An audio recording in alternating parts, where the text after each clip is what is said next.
जय हिंद साथियों, स्वागत है आप सभी का यूपीएससी हिंदी में। आज हमारे साथ हैं दीपक मिश्रा भैया, जो कि यूपी पीसीएस में पहले से ऑलरेडी सिलेक्टेड हैं और 5 बार यूपीएससी का 5 बार यूपी पीसीएस का मेंस लिखने का इनके पास अनुभव है और इस बार भी मुख्य परीक्षा में ये सम्मिलित हुए हैं। तो सबसे पहले भैया आपका हार्दिक स्वागत है यूपीएससी हिंदी में। नमस्कार। और आज इस वीडियो में हम लोग भैया के अनुभव देखेंगे कि प्रीलिम्स के रिजल्ट के बाद, जैसे मान लीजिए मेरा प्रीलिम्स का रिजल्ट होता है, तो रिजल्ट के पहले आपके मतलब जब रिजल्ट जिस दिन आने वाला था उस दिन, और फिर जब आपने क्या कहते हैं पेपर, मतलब कल पेपर है, आप जब यहाँ गोरखपुर से निकले पेपर पे जाने के लिए, तो उस समय कैसी फीलिंग थी? क्या लग क्या रहा था? मतलब दोनों समय की फीलिंग में अंतर क्या था? पहले दिन वाली फीलिंग जब रिजल्ट आया था तब, और जब पेपर के लिए मेंस देने के लिए निकल रहे थे तब। भैया इसके मतलब ये सब इम्पोर्टेंट होता है समय का एक्सपीरियंस होता है। मैं पहले कॉन्टेक्स्ट एक बार बता देना चाहूंगा इस बार, क्योंकि ये मेरा लास्ट अटेम्प्ट था। हम्म। और ऐसा हो रहा था कि यूपीएससी में कहीं एज में जाके कभी एसए में कम हो गया, कभी सोशल पेपर वन में थोड़ा कम हो गया, ऐसे करके मैं मिस कर ले रहा था मार्जिन। तो ये लास्ट अटेम्प्ट था, तो प्रेशर था मेरे ऊपर पहले से ही। वैसे तो अब तक जो प्रीलिम्स दे रहा था भैया, मैं बिना प्रेशर का दे रहा था और भगवान की दया से निकल जा रहा था। हाँ। तो इस बार प्रीलिम्स के टाइम से ही थोड़ा प्रेशर था, और गोरखपुर में सेंटर था, मैं पेपर दे के आया, हाँ। तो थोड़ा अंदर से डर लग रहा अच्छा, था यानी कि कि मतलब इसके पहले किसी भी प्रीलिम्स में ऐसा प्रेशर नहीं फील हुआ? प्रेशर ये होता था कि चलो जो गलतियां भी होंगी वो अगली बार सुधार लूंगा। एक अगली अच्छा, हाँ, लगता था मतलब अगली बार है। बिल्कुल भैया। तो ये अगली बार वाला कॉन्फिडेंस की वजह से ऐसा था, ठीक है प्रेशर नहीं लेना है, हाँ। पूरा करना है। लेकिन इस बार तो अगली बार वाला भाई दरवाजा बंद था मेरे लिए। तो वो जो प्रेशर था भैया, वो पेपर के समय तो था ही। पेपर के बाद मुझे याद है कि मतलब एक अलग सी मतलब वॉइड अंदर आ गया, खास करके डर था या पता नहीं क्या था कि क्या नंबर होगा। नंबर जोड़ने के बाद। मैं भैया कम से कम 7-8 कोचिंगों से नंबर जोड़ा, हाँ। और 3-4 सॉफ्टवेयर का इस्तेमाल किया नंबर जोड़ने से एवरेज कितना हो रहा है। तो अब चूंकि क्या है कि कोचिंग के बीच इतना डिफरेंस आता हाँ, है, तो एक 13-14 क्वेश्चन का अंतर जी रहता है। भैया, तो कोई मुझे 91 दे रहा था, तो कोई मुझे 108 दे रहा था। हम्म। अब उसी बीच में मैं रेजोनेट कर रहा था। हम्म। तो कहीं ना कहीं था कि चलो 91 भी आ रहा, तो कट ऑफ जो है वो।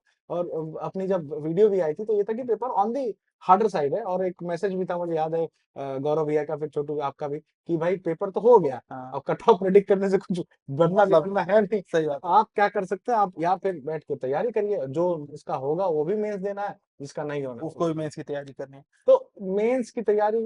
अब मैं इसमें चूंकि ओपनली आप भैया, मैं बता देना चाहूंगा, मुझे पता है आप ये बात नहीं डिस्कस करेंगे, बट मैं बोलूंगा कि इस बार मैं मेंस के लिए सीधे छोटू भैया के पास आ गया था। गौरव भैया का वीडियो कॉन्फ्रेंस के थ्रू हम लोग को गाइडेंस हर हर हफ्ते मिलता था, और जो अपना बच्चों मेंस का ग्रुप था, मैं उसमें जुड़ गया। और मैं यही गोरखपुर में ही यूपीएससी हिंदी के टेस्ट सेंटर पे आके टेस्ट लिखने लगा। और दूसरी बात, अभी तो छोटू भैया स्माइल कर रहे हैं, लेकिन तब तो एकदम स्ट्रिक्ट थे कि अगर आज टेस्ट का डेट है तो आज देना ही है। हम्म। और वो एक अच्छी चीज हुई मेरे साथ। क्या हुआ कि मैं भैया जब आया और अप्लाई भी किया, छुट्टियों का भी मैंने अप्लाई किया था, तो छुट्टी के समय ही, आप तो चूंकि सब देखे हैं, आपको बताने में थोड़ा और भी लग रहा है, लेकिन ये था कि बच्चों को बता दिया जाए कि, तो उसमें ये होता था कि भाई आज अगर टेस्ट है तो सेंटर शाम के 6 बजे तक खुला है, जाके आज ही देना है। हम्म। और टेस्ट होगा, फिर उसको चेक कर लिया। मतलब इसकी वजह से क्या हुआ कि आप नियमित बने टेस्ट की तरफ? बिल्कुल भैया, इससे दो फायदे हुए। पहली बात कि मैं रूम से बाहर निकल के जाके टेस्ट लिखने लगा, हाँ। और टेस्ट सेंटर पे भी जो जैसे वहां पर ऋषभ है, चाहे प्रवीण है, प्रवीण जी है, चाहे रौनक है, तो कोई भी है, तो वहां पे ये है कि जैसे ही 1.5 घंटा होता था, वो सामने खड़े हो जाते थे हाँ। कि भैया आपका 1.5 घंटा हो गया, आप टेस्ट दीजिए, या 3 घंटा हो गया तो डेढ़, आप तुरंत मतलब पेपर दीजिए। तो वहां पे एक्स्ट्रा ये भी होता कि कितना हम एक्स्ट्रा लेते थे। तो पहले एक आध टेस्ट में तो भाई 20-20 मिनट सर चला जाता था एक्स्ट्रा टाइम। तो ये जो अनुभव था टेस्ट लिखने का, उससे ये था कि जो एक बैठ के सोचने वाला कि भाई क्या होगा क्या होगा, हम्म। उससे जो है दिमाग हट गया। हम्म। दूसरी बात, कुछ ना कुछ प्रिपरेशन होने लगा। हम्म। और जब 2-4 टेस्ट लिखा, तो ये लगता था कि कुछ आ रहा है, चीजें अभी सुन नहीं हुई है, तो इससे इसके ऊपर रीबिल्ड किया जा सकता है। हम्म। तो वो जो 45 दिनों में रीबिल्ड का जो हम लोगों ने फिर आप लोगों ने प्रयास। प्रयास किया, हम्म। उसका फायदा एग्जाम हॉल में मिला। हम्म। और रही बात, जब इसके बीच में एक चीज और मैं बता दूंगा भैया, जो डिस्कशन हम लोग पीवाईक्यू करते थे, हम्म। खास करके पेपर वन और पेपर फोर के, हम्म। उसका जो यूजफुलनेस है वो एग्जाम हॉल में ही समझ में आया। अच्छा, मतलब वो मेंस वाला जी डिस्कशन भैया, जो जो। पीवाईक्यूज का जो हाँ, हाँ, रात को 9 बजे ग्रुप बनती थी, हाँ। और ऑनलाइन सेशंस होते थे गूगल मीट पे। गूगल मीट पे, हम्म। तो जो वहां पे पॉइंट्स निकल के आ रहे थे, वही एग्जाम में भी पॉइंट्स निकल के आ रहे थे। उसके अच्छा, मतलब वो जनरल वाला ही जी अप्रोच भी लगभग वही था। वही था। अच्छा, मैंने उस समय बोला भी था, आप अभी मेहनत करिए, मेहनत करना भी चाहिए जी सभी को, जी, लेकिन आपने जो आपके जीवन भर का जो अनुभव है, वही सारा पेपर के दिन निकलता वही है। निकलता ही है। पेपर के दिन वही सारा निकलता और है। उसमें करंट अफेयर, जैसे वो एक याद है मुझे, खास करके सोसाइटी में आपने एक एग्जांपल बताया था, वो हरियाणा की टेनिस प्लेयर थी लड़की राधिका यादव, तो उसका एग्जांपल डालने के लिए जो हाँ, आपने बोला था वो, उसके बाद बार बार जो पितृसत्तात्मकता के विरुद्ध। बिल्कुल भैया पैट्रियार्की का, उसके बाद जो बार बार ये मुद्दा चल रहा था उसमें इंटरनेशनल रिलेशन में आए, तो वो हम लोग के आम बोलचाल में डिस्कशन में निकल आती थी वो चीजें, वो क्लासरूम का पार्ट नहीं था, वो मेंटरशिप का वहां पे पार्ट था। पता भी नहीं चलता जी, था, दिमाग में धीरे तो याद भी हो जाता, सरिता मैम का कुछ पॉइंट आ रहा है, चैतन्य भैया का अपना पॉइंट आ रहा है, तो ये होता था कि सबको डिस्कस कर रहे हैं तो अपने पॉइंट्स जनरेट हो रहे थे। हाँ, सबसे बड़ा थे शानदार थे चैतन्य चैतन्य भैया मजा तो आता था क्या। जी अ, ये मुझे जानना था अगला कि अभी तो मतलब आपने ये एक्सपीरियंस बताया पेपर के, जब पेपर आप जब देने जा रहे थे, जैसे पहला निबंध का पेपर था, भैया। तो उस दिन हर बार के मुकाबले, जैसे इसके पहले भी आपने 5 बार हाँ मेंस लिखा है, तो इस बार का क्या अंतर था जब आप एसए का पेपर देने जा रहे थे, क्योंकि पहले दिन एसए का पेपर होता है, तो मतलब हर बार के मुकाबले इस बार क्या अंतर रह गया। अब एसए के लिए, चूंकि एसए के पीछे भी एक कहानी हो गई, क्योंकि लास्ट टाइम मेरे 75 ही आए थे, आपको तो बताया था मैंने, हाँ, तो वो एक अंदर से फियर था इस अब बार। देखिए 75 वाला ही क्या था, एक सबसे बड़ी बाधा थी। बिल्कुल बहुत बड़ी बात थी, वो 75 नहीं होता तो शायद स्टोरी कुछ और होती, लेकिन जो है वो है। हाँ, तो ये था कि 75 है, हाँ, तो उसका एक एक साइकोलॉजिकल प्रेशर था भैया कि अब 75 आया है तो यार इसको इम्प्रूव आगे करना बढ़ना है। है, तो हम लोग फिर मतलब भैया वो जो एक क्या करते थे हम लोग, जो बैठ के ब्रेनस्टॉर्मिंग। ब्रेनस्टॉर्मिंग का मीटिंग बन जा रहा था, तो उससे ये फायदा हो रहा था कि वैरायटी, तो पहला सबसे पहला जो पिछले बार मुझे लगता है मैंने गलती की थी, वो था टॉपिक सिलेक्शन में, जोश जोश में मैंने टॉपिक सेलेक्ट कर लिया। पेपर में। जी भैया, पेपर में। और दूसरा ये था कि उसको क्या करता था मैं, जो मेरी मिस्टेक थी उसमें ये था कि जो हमने लर्न किया यहाँ पे बैठ के कि सब टॉपिक्स हर 2-3 पैराग्राफ का मैं हेडिंग डाल दे रहा था, सब हेडिंग डाल रहा था ओ ऐसे में, पेपर तो में। वो एकदम जीएस जैसा हो जा रहा है, हम्म, तो मुझे लगता है शायद उसके वजह से मेरे नंबर कम आए थे। बाकी यूपीएससी के ऊपर है, वो जो देना चाहे उसको तो हम लोग हम्म, कंप्लीट नहीं कर सकते हैं। हम्म, तो ये चीजें मैंने इस बार पहले से प्लान था, हम्म, और ऐसे चूंकि इस बार लिख लिया गया था पहले से ही, हम्म। और चार अच्छा, इसके पहले अभी ऐसे नहीं लिखे थे। मैं लिखता नहीं था, ऐसे जाके एग्जाम में लिख लेता था। ओह, तो ये था कि 4-5 ऐसे हमने इस बार पहले भी लिखा था, हाँ, और अपना यूपीएससी हिंदी का भी था, और आपने 2-4 और सजेस्ट किए थे। हाँ, तो वो जो मैंने लिखा भैया उससे ये था कि जो एक तरह के क्वेश्चंस फिलोसफिकल वाले आ रहे हैं, उसको कैसे टैकल करना है। हाँ, तो उसको टैकल करने का ये था कि भाई आप एक पैटर्न है, उस पैटर्न पे जाइए, उसमें वैराइटीज ऑफ एग्जाम्पल डालते जाइए। हाँ, तो ये पहला ऐसे तो उसी से हो गया। दूसरा ऐसे भी भैया ये था कि प्रेशर मैंने जानबूझ के इस बार नहीं लिया। हाँ। और एक जो मेरी गलती थी वो मैं सबको बता दे रहा हूँ, और बहुत सारे बच्चे ये गलती करते हैं, वो जो पीछे रफ सेक्शन देता है उसका इस्तेमाल नहीं करते हैं भाई, वो पिछली बार किया था, इस बार नहीं किया था। और इस बार। इस बार मैंने किया, हाँ, मैंने इस बार बैठा, पहले टॉपिक सेलेक्ट किया, उसके बाद ब्रेनस्टॉर्म किया। जैसे पहले मैंने देखा जो path the truth is pathless वाला, सत्य की कोई राह जो मतलब नहीं है, वो वाला कॉन्सेप्ट था, तो मैं एक दिन पहले जिड्डू कृष्णमूर्ति को सुन रहा हाँ, था रात को, और जिड्डू कृष्णमूर्ति कहते हैं लव इज पाथलेस, हाँ, तो वो लव इज पाथलेस बोले और उसमें क्वेश्चन ट्रूथ इज पाथलेस आ गया था। तो मुझे तो बड़ा एक्साइटमेंट हो रहा है, मैं लिख दे रहा, लेकिन मैं 2-3 टॉपिक मतलब 2-3 एक्सप्रेशन के बाद मुझे समझ में नहीं आता कि मैं इसमें लिखूंगा क्या, तो मैंने उसको मुंह में ऐसे भंग के मैंने कहा इसके साथ लगाओ मत रखो, सुनने में अच्छा है लिखने में अच्छा नहीं है उसको हटाया मैंने सबसे पहला चीज। उसके बाद मैंने जो टॉपिक्स थे सेलेक्ट किए, ब्रेनस्टॉर्म किए। और ब्रेनस्टॉर्मिंग से एक फायदा और बता दे रहा हूँ भैया, मैं जो एग्जाम हॉल का एक्सपीरियंस है, क्योंकि वहां पे टाइम की कमी है, आप टाइम देखते रहते हैं, तो जो सेकंड सेक्शन था, सेक्शन बी में जो टॉपिक मैंने पहले सेलेक्ट किया था, उसमें 3-4 मतलब स्टैंजा के बाद मेरे पास पॉइंट्स बहुत मोनोटोनस हो रहे थे। दोनों के। हाँ, हाँ, ऊपर वाले भी, और इसमें भी ये मतलब अरे यार ये तो मैंने ऊपर ही लिखा था। हाँ, फिर मैंने मतलब बीच एग्जाम में ब्रेनस्टॉर्मिंग के समय पीछे रफ में हाँ, टॉपिक हाँ, चेंज इसीलिए मैंने बोला भी था कि दोनों टॉपिक सेलेक्ट करके अगल बगल जी लिखिएगा, और ताकि आपका दोनों टॉपिक में सेम सेम आ जाए। पॉइंट्स नहीं है। हाँ, और दूसरा ये वहां पे भी समझ में आया कि यार कभी कभी आप बस टॉपिक सेलेक्ट करके टिक करके जब आप लिखने बैठेंगे और 3-4-5 पन्ने बाद आपके पास पॉइंट्स नहीं बचेंगे, तो वहां से काटना कठिन है, rather than जब आप ब्रेनस्टॉर्म कर रहे हैं और आपको पॉइंट्स नहीं मिल रहे, वहां से काटना हाँ इजी है। जी, ताकि तो वहां आप गोजी पाता जी करके करिए वो, खत्म। उसको तो घर लेना हाँ, ले नहीं जाना है आपको।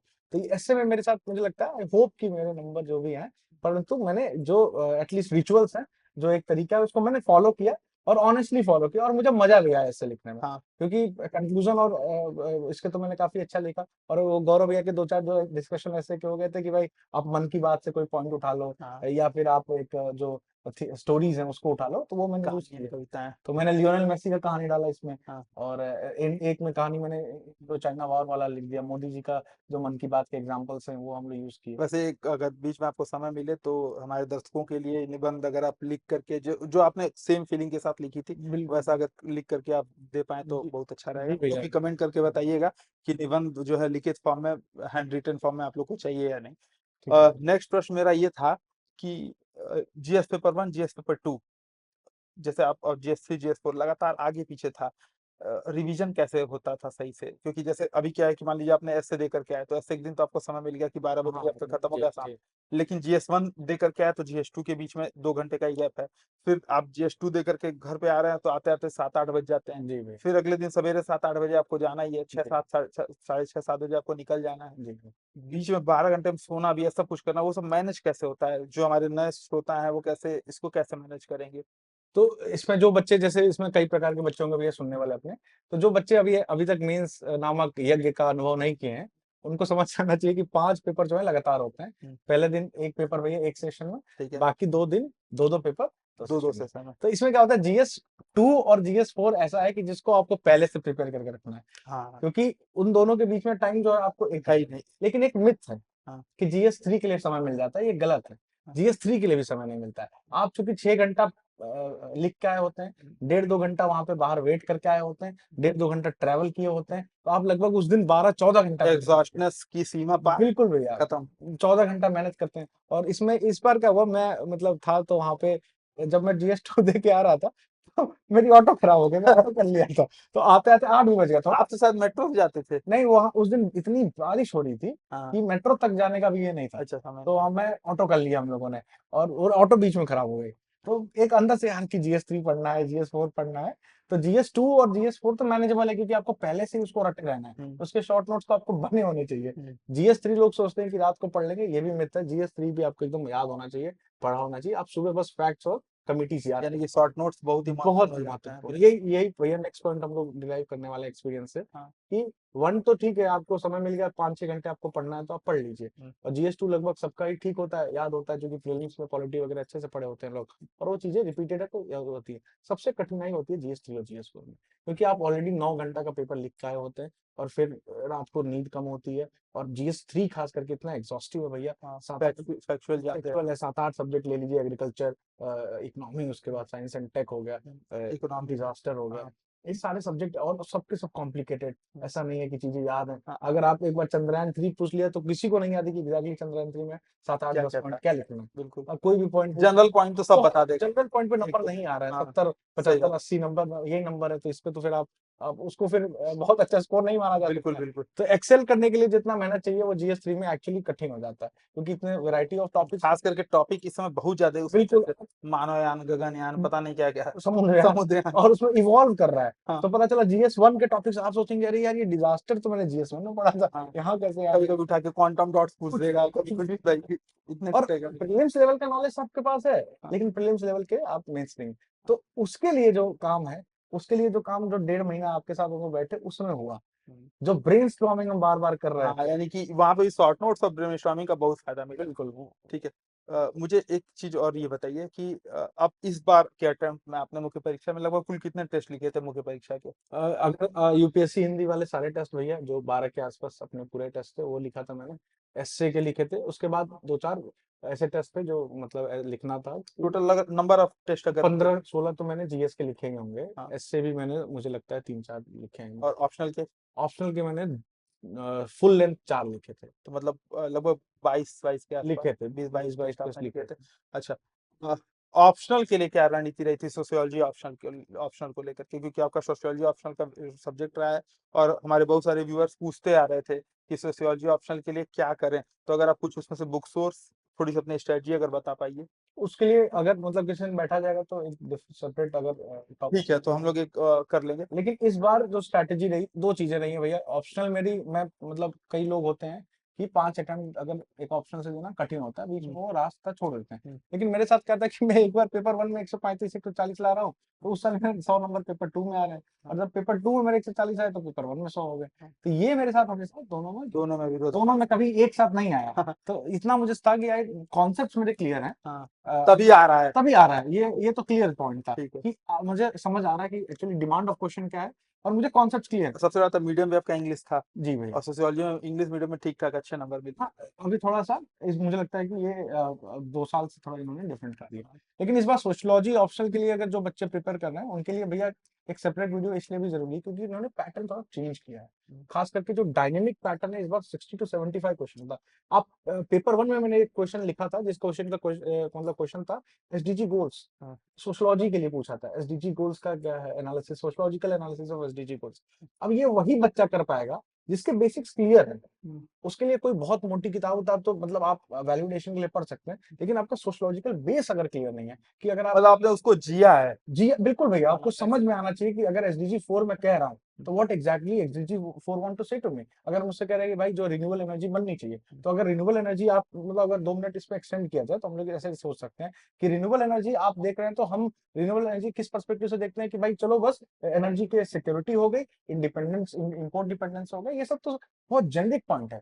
लेकिन जब आप उसको सोशियोलॉजिकल पर्सपेक्टिव से देखेंगे तो आपको उसमें दलित पर्सपेक्टिव डालनी पड़ेगी, ट्राइबल्स की सोच डालनी पड़ेगी, क्योंकि जो मैक्सिमम हमारे पास रिन्यूएबल एनर्जी आ रहा है वो कहाँ से आ रहा है, जब जंगल जमीन की बांध कहाँ बन रहा है, जंगल। आदिवासी जगहों पे। जी, तो उसमें जो फिर ज्यादा कमेटी की रिपोर्ट अगर आप नहीं लिखेंगे, देबार कमेटी को आप नहीं पॉइंट आउट डालेंगे, अगर आप ये नहीं डालेंगे डिस्प्रोपोर्शनेट डिस्प्लेसमेंट का कॉन्सेप्ट नहीं डालेंगे, ये कीवर्ड का इस्तेमाल नहीं करेंगे, तो आपको सोशियोलॉजिकल एनालिसिस फेल कर। क्योंकि हम लोग एक तरफ बात कर रहे हैं कि रिन्यूएबल एनर्जी की, जी, दूसरी तरफ हम उसमें समाज के हास्यकृत वर्ग को या सुभेद वर्ग को ही उसमें नुकसान पहुंच रहा है। तो वही बात है। तो हाँ। एसडीजी 7 को जब आप एसडीजी 1 से या एसडीजी 2 से नहीं जोड़ के दिखा पाएंगे और उसका सोशियोलॉजिकल एनालिसिस कि वुमेन्स का क्या है, उदाहरण के लिए अगर आप पानी, जैसे एक कॉन्सेप्ट है सोशियोलॉजी में भैया, वाटर ब्राइड्स या वाटर वाइफ्स, पानी की पत्नी, पानियों के लिए पत्नी, खास करके ये महाराष्ट्र में, मराठवाड़ा में हमने देखा है और राजस्थान में देखा है कि लोग दूसरी शादियां क्यों कर रहे हैं, ताकि वो जाके पानी भर लें। जहाँ 14-14, 7-7 किलोमीटर दूर। बिल्कुल भैया, 2-2 घंटे पानी भरने लोग जा रहे हैं। तो अगर आप दिख रहे हैं कि भाई पानी की एक्सेसिबिलिटी से, जल जीवन मिशन लगाने से हमारा विमेन को टाइम, एक कॉन्सेप्ट है टाइम पॉवर्टी का, कि महिलाओं के पास समय की कमी है, समय मतलब समय की गरीबी है, टाइम पॉवर्टी का। ये अगर आपके बेसिक कॉन्सेप्ट नहीं क्लियर है, तो ये पेपर 1 की बात कर रहा हूँ, ये कॉन्सेप्ट जो है पेपर 2 में पूछा होता तो एक्सेप्टेबल है, क्योंकि पेपर 2 में 20-25% क्वेश्चन भैया ऐसे ही आते हैं, वो न्यू एजुकेशन पॉलिसी पूछ लेते हैं। एक बार क्वेश्चन आया था इंटरलिंकिंग ऑफ रिवर, कि इंटरलिंकिंग ऑफ रिवर का सोशियोलॉजिकल एनालिसिस करिए। अब ये ज्योग्राफी का कॉन्सेप्ट है, आप कैसे करेंगे, लेकिन आपको पेपर 2 में ये सिखाया जाता है और समझता भी आदमी। पेपर 1 में इसको कैसे यूज करेंगे, इसको आइडियोलॉजिकल स्टेट अपैरेटस से जोड़ना है हमको, इसको मार्क्सिस्ट आइडिया क्या है, वो क्या कहते हैं, सबअल्टर्नेट पर्सपेक्टिव, ये वही मतलब मुझे लगता है जिसके बेसिक कॉन्सेप्ट क्लियर है। मतलब देखिए, अगर मैं ये कहूँ मोटी मोटा ऑप्शनल के मामले में, जैसे हिंदी साहित्य में भी ऐसा ही होता है। अगर आप ऑप्शन को खुद को समझ आपकी बहुत ब्रॉड नहीं है, बिल्कुल, आप अगर बहुत ही multi dimensional point of view से नहीं सोच पा रहे हैं, तो ऑप्शनल नंबर ठीक ठाक नहीं आते। बिल्कुल यानी कि आपको उसको ऑप्शन को केवल पढ़ना नहीं है, बल्कि ऑप्शन को थोड़ा सा जीना है। जीना है, ठीक और है। रिसोर्स मैनेजमेंट है भैया सब कुछ। हाँ क्योंकि आप पेपर 2 को अगर पेपर 1 में नहीं लिख पा रहे हैं, हाँ, तो you are failing the subject. Connecting होना चाहिए। बिल्कुल, ठीक है। वो मतलब मुझे लगता है चारों पेपर में है। अब इस बार क्वेश्चन अगर आप थोड़ा इस पे अगर फोकस करें, खास करके जीएस 1 2 3 4 पे, तो जीएस 4 में कोई कॉन्सेप्ट जो है वो जीएस 4 में इस बार 3-4 कॉन्सेप्ट इन्वायरमेंट के थे। अगर कोई पेपर देखा होगा तो एक केस स्टडी पूरा इन्वायरमेंट का था, 3-4 स्टेटमेंट्स ऐसे थे जो इन्वायरमेंटल पर्सपेक्टिव से थे। तो वो अगर आपके पेपर 3 या पेपर 2 के कॉन्सेप्ट आपके क्लियर नहीं है, तो आप पेपर 4 भी नहीं अटेम्प्ट कर सकते। और पेपर 4 में सिर्फ ये नहीं लिखना है मोरालिटी, एथिक्स, हरिश्चंद्र, ये बनना सब अब पीछे चला गया है, अब डायनामिक हो गया, बहुत चेंज हो गया। ठीक है, हम लोग सब्जेक्ट वाइज जो है बातचीत एक बार और बढ़िया तरीके से करेंगे। जाते जाते आज का लास्ट क्वेश्चन मेरा रहेगा आपके लिए, जो अभी बच्चे 26-27 इसके लिए तैयारी कर रहे हैं, उनको आप क्या कहना चाहेंगे, 1-2 मिनट में थोड़ा सा बता दीजिए सबसे इम्पोर्टेंट मेंस के पॉइंट ऑफ व्यू से। बिल्कुल भैया, सबसे इम्पोर्टेंट है पीवाईक्यूज, और पीवाईक्यूज के बेसिस पे नोट्स। क्योंकि पेपर डायरेक्ट में एक एग्जांपल है इस पे बिल्कुल, क्योंकि एग्जांपल से बच्चे जल्दी कनेक्ट कर पाते हैं। एक क्वेश्चन आया था सोशल कैपिटल एंड वुमेन, महिलाएं और सोशल कैपिटल। अब सोशल कैपिटल वैसे तो एक कॉन्सेप्ट है जो हम जीएस 3 में भी पढ़ते हैं, जीएस 2 में भी पढ़ते हैं, और उसका लिंकेज करता है एसएचजी से, चाहे एनजीओ से, चाहे कोऑपरेटिव से, चाहे एजुकेशन से। अब ये चीज बच्चों को किसी पीवाईक्यू या किसी बुक पे किसी बुक में नहीं मिलेगी या किसी न्यूज़पेपर में नहीं मिलेगा, लेकिन आप उसको पीवाईक्यूज के थ्रू कर सकते हैं। तो किसी बच्चे ने एसएचजी लिखा हो या मतलब उसके नोट्स बनाए हो या सोशल कैपिटल का नोट्स बनाया होगा, तो सोशल कैपिटल में उसको पता है कि व्हाट एग्जैक्टली सोशल कैपिटल, उसका डेफिनेशन याद होगा, तो वो वहीं पे लिख सकता है। और विमेंस ही क्यों, व्हाई नॉट क्वेश्चन दलित को या मर्दों को क्यों नहीं पूछा, विमेंस का ही क्यों पूछा। सही बात है। तो नेसेसिटी ऑफ विमेन, हाउ मतलब it is necessary to develop women as social capital, ये अगर आप समझ लेना, ये क्वेश्चन जो है वो पीवाईक्यू सही बात स्टडी करके, तो अगर अगर आप 26 या 27 में अटेम्प्ट दे रहे हैं, हम्म, तो the basic thing you should start with is आपके पहले पीवाईक्यूज के, अगर आपने 1-2 बार पढ़ लिया हो, ऐसा नहीं कि आज आप ज्वाइन करें कोचिंग और बैठ गए पीवाईक्यू देखने, तो कुछ पल्ले नहीं पड़ेगा। हाँ, आपने एक बार जो है पढ़ लिया हो, या फिर आपने एक बार अपने लेक्चर्स खत्म कर लिए हो, आपके शॉर्ट नोट्स मतलब जीएस कंप्लीट हो गया हो बिल्कुल भैया, एक जीएस सेशन। कंप्लीट हो हाँ, गया हो। उसके बाद आप पीवाईक्यूज उठाइए टॉपिक वाइज, जैसे आप वुमेन्स पे लिख रहे हैं, चाहे किसी भी कॉन्सेप्ट, पॉवर्टी है, चाहे कोई भी कॉन्सेप्ट है, पीवाईक्यूज देखिए क्या-क्या पूछा है। ठीक है, जैसे एक बार क्वेश्चन पूछा था micro finance as antidote of poverty. मैं आज तक उसको पीवाईक्यूज का यूज़ करके मैं हमेशा एक स्टेटमेंट ज़रूर लिखूँगा कि माइक्रो फाइनेंस का इस्तेमाल हम एंटीडोट के तरह हाँ, और सबसे बड़ा था इधर का उधर चिपकाने भी, यही पीवाईक्यू में भी इधर का उधर चिपकाना आना चाहिए। बिल्कुल भैया। अब जैसे अब इसमें थोड़ा-सा मैं एक पॉइंट और ऐड कर दूँ कि अगर आपके पास ये 150-200 के आस-पास टॉपिक्स हैं हर पेपर में, अगर आपके ये 150-200 टॉपिक्स तैयार हैं, इनके शॉर्ट नोट्स तैयार हैं, तो मुझे लगता है कि उसमें सिर्फ आप layer by layer current affair add कर सकते हैं, या फिर लेयर बाय लेयर कोई स्टेटमेंट ऐड कर सकते हैं, या कोई फैक्ट ऐड कर सकते हैं। उसके अलावा तो मुझे लगता है कि बहुत कोई परेशान होने की जरूरत नहीं है। रिवीजन बहुत जरूरी है, हाँ, क्योंकि वहां पे भैया नहीं याद आते हैं पॉइंट्स। बस ये करना है कि पीवाईक्यू जैसे मान लीजिए 2017 का पीवाईक्यू है, तो 2017 के पॉइंट ऑफ व्यू से ना लिख करके 25 के पॉइंट ऑफ 25 के व्यू से, पॉइंट ऑफ 26 व्यू के से पॉइंट ऑफ। बिल्कुल। अगर आप अब 17 के हिसाब से फेडरलिज्म पूछता है, तो भाई जीएसटी तो नहीं लिख सकते ना हाँ, पेपर में। बिल्कुल, अभी न्यू रिफॉर्म्स आ गए उसमें जीएसटी आप पे, जीएसटी जोड़ बिल्कुल। सकते हैं। उसके बाद रा- एनआरसी आ गया, बिल्कुल, तो आप अपडेट करिए, उस हिसाब से नहीं करिए, आप अपडेट करिए। ठीक है, फिर बहुत बहुत धन्यवाद आपका। थैंक यू भैया। बच्चों को आगे ऐसे ही गाइडेंस देते रहिए, समय समय पर मेंटरशिप के लिए भी भैया को हम लोग कनेक्ट करते रहेंगे आप सभी से, खास करके सोशियोलॉजी ऑप्शनल को लेकर के और जीएस में लेकर के। ठीक है, तो आप लोग भी कमेंट करिएगा आप लोग को क्या क्या भैया से और जानना है। मिलते हैं नेक्स्ट वीडियोस में, तब तक के लिए जय हिंद। वीडियो कैसा लगा कमेंट में जरूर बताइएगा।